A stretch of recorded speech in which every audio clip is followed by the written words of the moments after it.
For every good, there has to be a bad. That's just life. And unfortunately, that falls down also for our beloved video games. Which games disappointed us in 2016? Let's see what we got.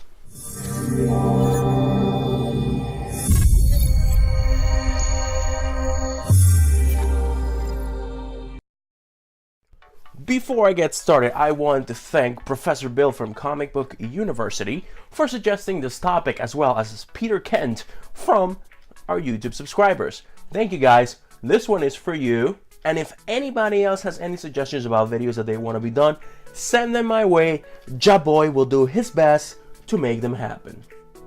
Like a genie. Yeah, in a bottle. Not Christina Aguilera's version, but you know, I'll try. Next, I'm going to start off by saying that in no way, shape, or form I like putting down games, because I know that it takes a lot of work, patience, love for the craft, and as well as limitless hours of working on them to get the final result. However, there are times that developers do stuff like hyping a game, and when it comes out, it just doesn't deliver. So with that said, now let me tell you which ones they are. A good old number 10.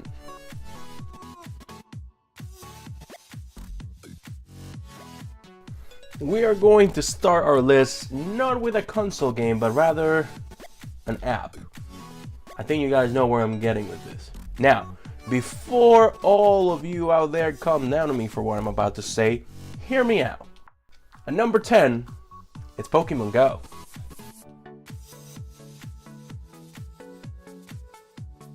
Before all the Pokemon-holics out there come down to me and try to strike me with the mighty Lugia, please just know that I still play this game and I still enjoy it. However, the disappointing fact comes up when you already have such a good game and then you start tweaking it and changing things, and not in a positive way.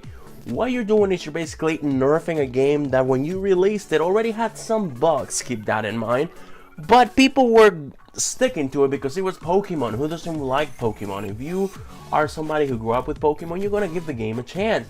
But it became harder and harder with every update.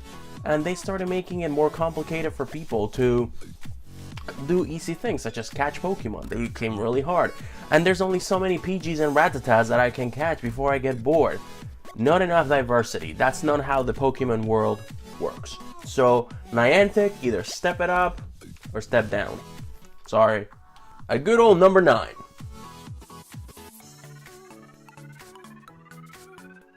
The following game started off as almost a superpower, I guess you could say. Everybody was playing it, me included. Like I said, a lot of these games I've played myself and I liked at the beginning, but they disappointed nonetheless. And of course, I am talking about The Division. Yeah, that's right. That made our list at number 9 for a couple simple facts. Number 1, there's always something wrong when there's a problem making a game to its PC version, and then when you finally take it out on PC, it's so easily hackable. So we had people hacking the game using cheat codes, and it makes the game, although some of you may say that some cheat codes may be fun, like in GTA, but in games like this, it just makes it ridiculous. Gamers got tired really quick after they were playing this game for the first, second, third, fourth month. After that, they wanted something else. Yes, don't get me wrong, New York City looks beautiful and the story is amazing. I'm gonna give you that, The Division, but it's about change sometimes, you know? And I feel like after a while the game just got boring and repetitive. The replayability value started going down as times went.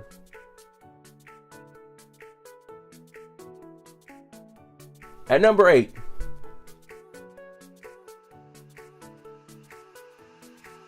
when everybody first heard that this game was coming out, everybody was happy just because of the name that comes with the company Capcom, which is the one who released this game.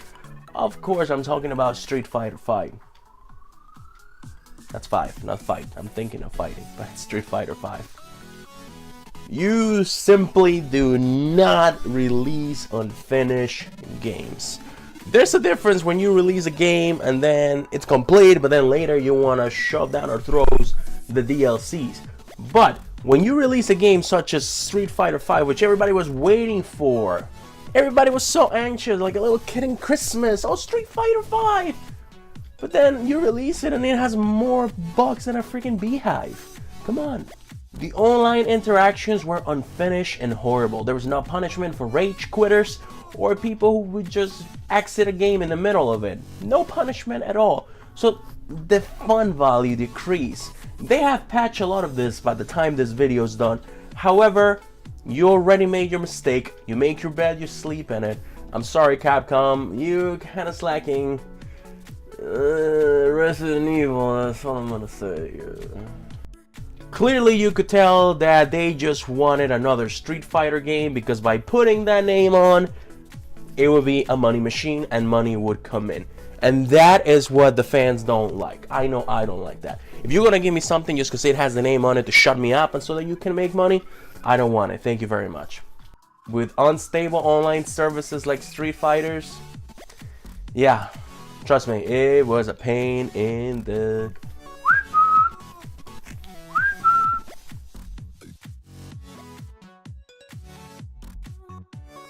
At number 7.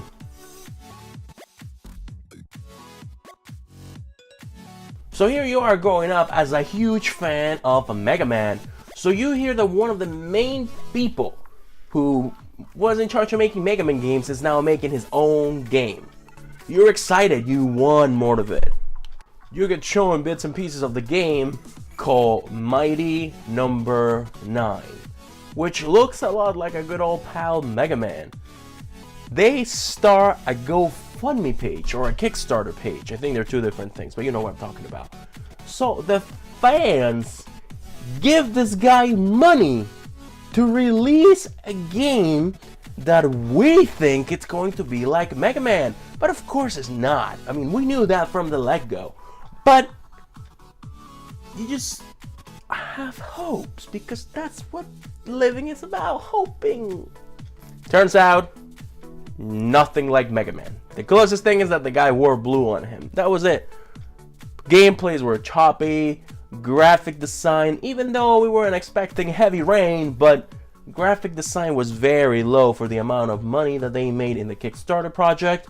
And the worst part, the dialogue. I understand it's a simple game, but simple games with some of the simpler games have had the best dialogue I've ever seen. Such as Telltale Games, The Walking Dead. Their graphics are, it's like comic book kind of graphics, but the voices and the storyline, it's so amazing. You get so intrigued in it and it catches you. So Mighty Number 9 just flush it down the toilet. Sorry guys. A good old number 6.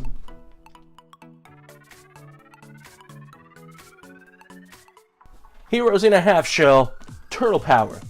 That's right, Teenage Mutant Ninja Turtles Mutants in Manhattan has made this list at number 6. And I'm gonna tell you why. Even though the idea of a really good Teenage Mutant Ninja Turtle game is something that we all love, and we all played the Nintendo Classic back in the day, they failed to deliver to the potential of what they could have done. The action style is very choppy, the enemies are very predictable, and it gets repetitive when it comes to the fighting style. You have 4 different turtles, 4 different personalities. You could have done better than that. The boss fights suck. And you want to hear what was the last nail on the coffin? No local online, no local multiplayer. There was online, but no local. So you have a game that starts with 4 protagonists, but there's no local gameplay for multiplayer. Yeah, you don't do that. You just wanted the money. That's it.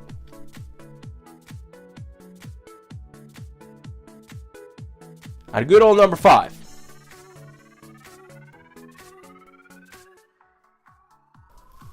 Xbox people, please put on your seatbelts because the ride is about to get bumpy with this one. Don't hate me. At number 5, we have Gears of War 4. Come on. Let it out. I'll wait.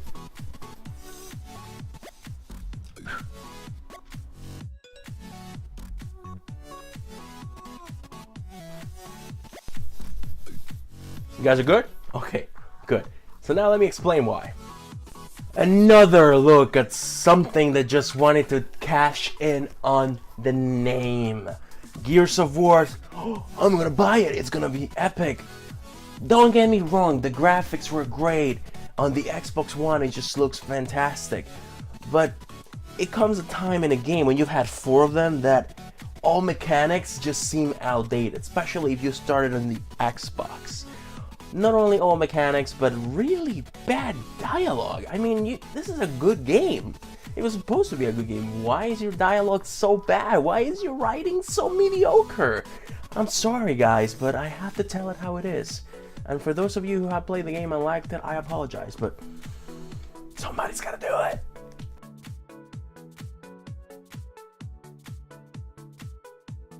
Number 4.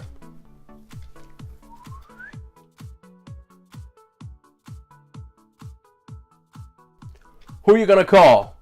Not the people from this Ghostbusters video game, because that's what we have in number 4. Ghostbusters, the video game that recently came out, they try to do what other games such as Lara Croft and the Tomb of Osiris has done by doing like a panned out camera of the characters and then go around in the world. The issue is, if you're gonna have a Ghostbusters game, you need characters that you know, not new characters to try to introduce them and try to make something out of them, which is what the case was for this Ghostbusters game. No familiar characters, no familiar voices, controllers were a little sloppy, let's face it, and the closest thing we had to the original Ghostbusters was Slimer. That's it, we had Slimer in the game. Yes, put Slimer and you're off the hook. I don't think so.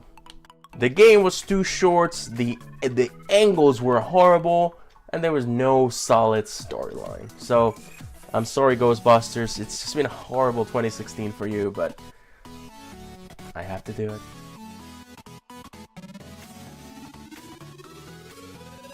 We have finally made it to the top 3, ladies and gentlemen. So if you have watched this video this far and you have enjoyed it, please don't forget to subscribe and like this video. Again, if you have any suggestions of future top 10s or any other videos, comic book quickies, video game walkthroughs, geeky talks, whatever you guys know that I already do, please put them in the suggestion box below, and Jaboy will make it happen, because that's how I roll. Rolling, rolling, rolling, rolling, rolling, rolling, rolling, rolling. Number 3.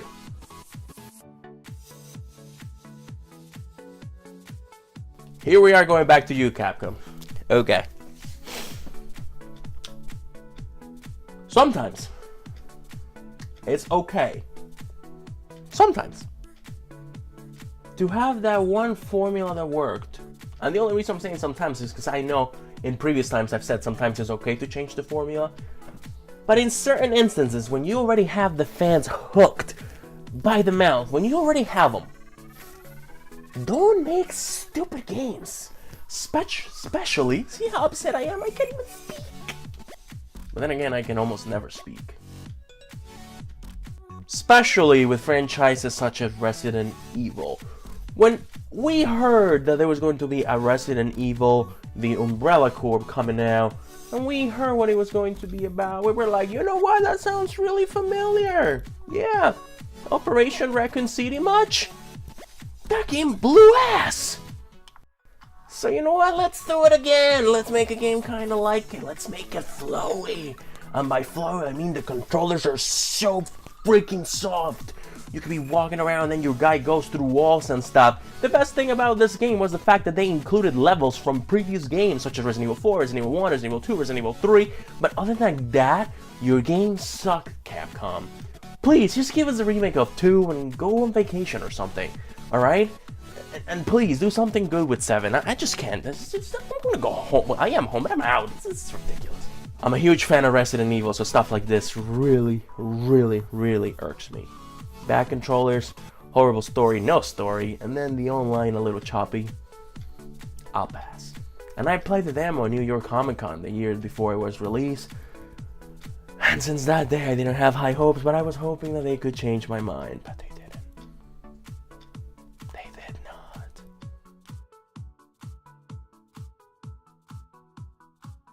Number 2.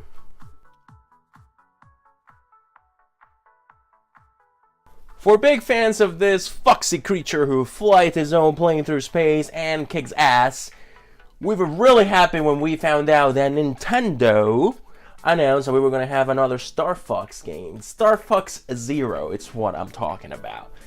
Now, Star Fox Zero was supposed to be a revamp slash remake slash remastering slash I don't know what the hell they were thinking about of the original Star Fox. Now, when you think of Star Fox, you think of smooth flying, you know, badass people, but no. The flying controllers were absolutely horrendous. The bad control scheme in general for everything was just abysmal, alright? It was really, really, really bad. And I feel like they did a really poor job at actually trying to make this with good graphics. I get it, you guys are Nintendo, you're the Wii U, you're about family friendly, you're about kids. But this is why I made a video of why the Wii U, was it a bad system or not? Not all of your games are hits. And that happens for every system. But when you take a classic, such as Star Fox, you have to tread lightly, my friends. You cannot screw it up. I'm sorry, you can't.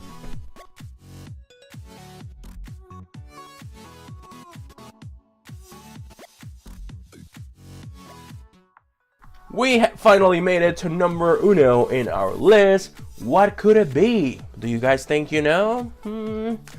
Little Jeopardy music? No time for that. I'm talking about No Man's Sky.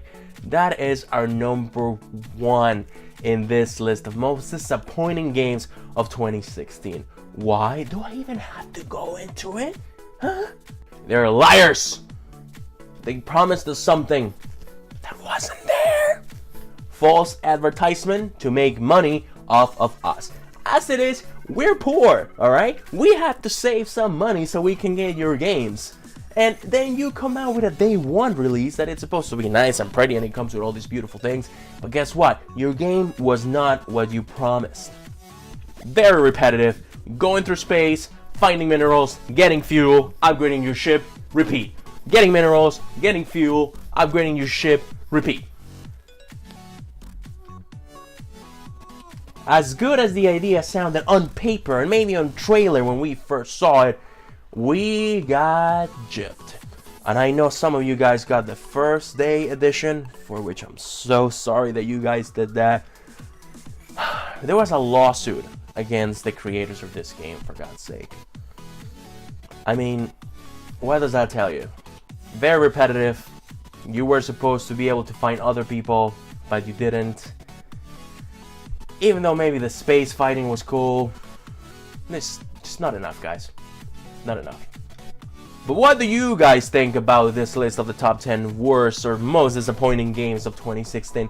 Please let me know in the comments below if you guys think that I went a little too far with some of them, which I'm sure you do. But hey, dissecting, you know, sometimes you find nasty stuff and you have to show it. Please don't forget to leave a like and subscribe if you guys have enjoyed this video. For doing that, I thank you because you guys are awesome. Do me a favor, guys, do not forget to stay awesome, and most important of it all, live your life happily while you geek on. Thank you so much, guys. Have a beautiful day, beautiful week, beautiful month, beautiful year. I'll see you guys soon. Take care.